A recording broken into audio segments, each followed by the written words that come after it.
couples, teachers, politicians, and especially truck drivers. Truck drivers understand what it's like to be by yourself for days on end, with nothing but country music on the radio and a stick in your hand, shifting gears over and over.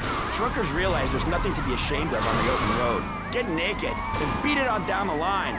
You've never seen a sense of community and morality like a nudist colony. We share everything, the cooking, cleaning, the lives, a shared sense of what it's like to be a complete social outcast. Oh, wait right there, Barry. I'm getting something through the cans. Headphones, that is.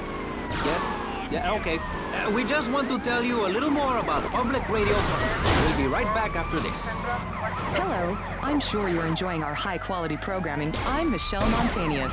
Jonathan, I think it's time to acknowledge the people who are sending money in to shut us up and end this dreadful begathon. Here's a $10 pledge from Fran in Little Havana. Wow, you think she could have given more than that? Yes, mean bitch. I hope she dies an agonizing death. Absolutely, Michelle. And remember, if you want us to wish you well, dig deep and dig soon. That's right. At any moment, conservatives could vote to end our funding and place a fast food restaurant where our studios are. See, there are some people that think everything has to make money. It doesn't. That's why you should give now. Correct. Next week is Environmental Week, sponsored by My Batsu and the Vice City Power Corporation. And next month, we're celebrating Proust's influence on Vice City in association with the Degenitron. But for now, let's return to pressing issues. Remember, VCPR is an advertising-free zone, much like the moon or Times Square. Welcome back. The show is Pressing Issues. The subject is morality. I'm Maurice Chavez. Let's carry on pressing the issue. Now, when the Europeans were done ruining their continent with bland food and soccer riots and arrived in the Americas in the late 15th century, the subject soon turned to morality. You see, Europeans wanted to colonize America, so they had somebody to make fun of. The Pilgrims left England for the religious freedom in Holland, where they visited coffee shops, and after they packed up their ship with plenty of coffee, tea, and cakes to liven up the trip, they set sail for the New World, which they heard had a magnificent roller coaster. Once they got here, they were very hungry, having been on a ship for 65 days. So they ate for 3 days straight. Thanksgiving quickly became an annual custom. America was founded by people who wanted a place where they could tell other people how to live. And I'm a history major. But do we have the right? The question, is it moral to celebrate Thanksgiving, a holiday that is clearly about gluttony, annoying relatives, and awful casserole? Well, I for one love a casserole. And at my weekly meeting, my congregation has a potluck. You see, a casserole is a lot like life, Maurice, and that's the basis of my philosophy. If you put a bunch of leftovers from the fridge in a pan and bake it, somebody will probably eat it. It's like my book. You believe in your favorite sports team, then they get massacred. You believe in gravity, then it turns upside down on you. You love your favorite TV show, then the network ends it with a lousy finale. But you can believe in me, and if you believe in something, support it. It's one thing to love something, but if you don't shower it with money, then just don't talk to me.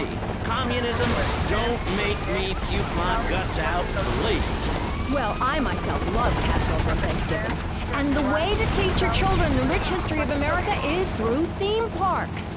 I just love Pilgrim World, especially the part where you get to slaughter your own buffalo and take home the meat, or give the locals the flu while buying their land off them for a pittance. That's what children need. What is? Wholesome activities that benefit the family. Now, what good is it if a kid plays Degeneratron for 5 hours?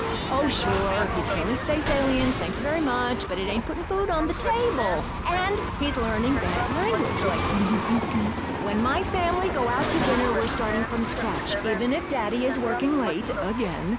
We build our own spears, smear ourselves in dung, and then wait in the swamp for something to come by.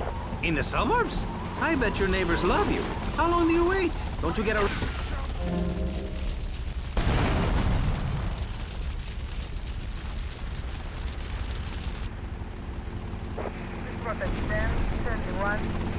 I tell you, I was a cheerleader and nearly a prom queen.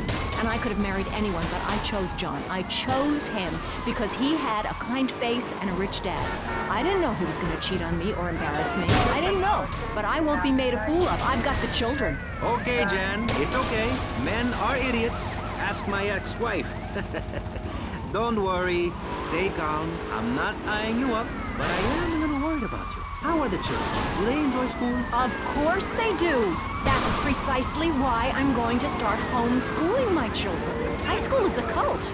There's a group of savages that rule the roost and get all the girls, and everyone else is picked on and abused.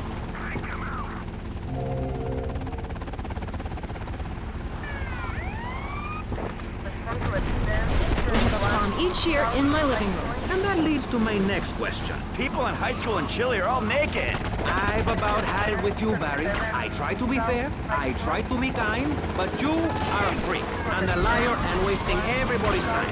The organs below the belt are for reproduction and removing of bodily waste. There's no reason that when I go to buy a soda or a transmission, I need to be distracted by your privates dangling about.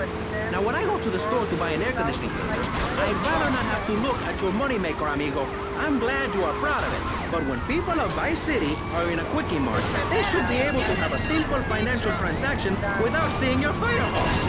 Are you with me? Sorry, Maurice. That's okay. Just try to behave. I think the sun must have got to you or something.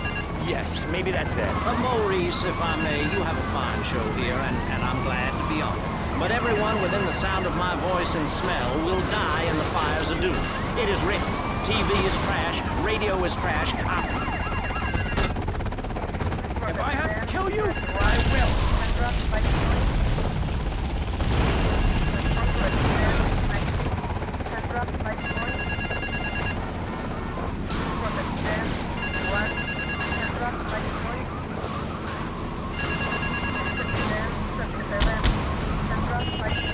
Will be anarchy. TV teaches immorality. Refugees, flu, the price of tea in China. How can we raise children in this environment? My little boy asked me the other day, Mommy, are unicorns real? What am I supposed to say to that? Do I lie and make myself as bad as the boys?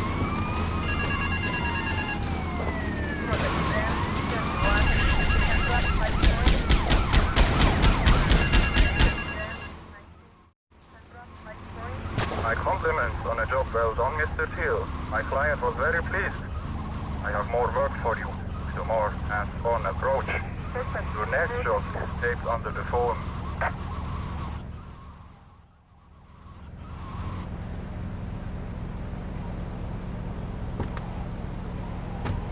To say, I find your philosophy or cult or whatever it is utterly and completely appalling.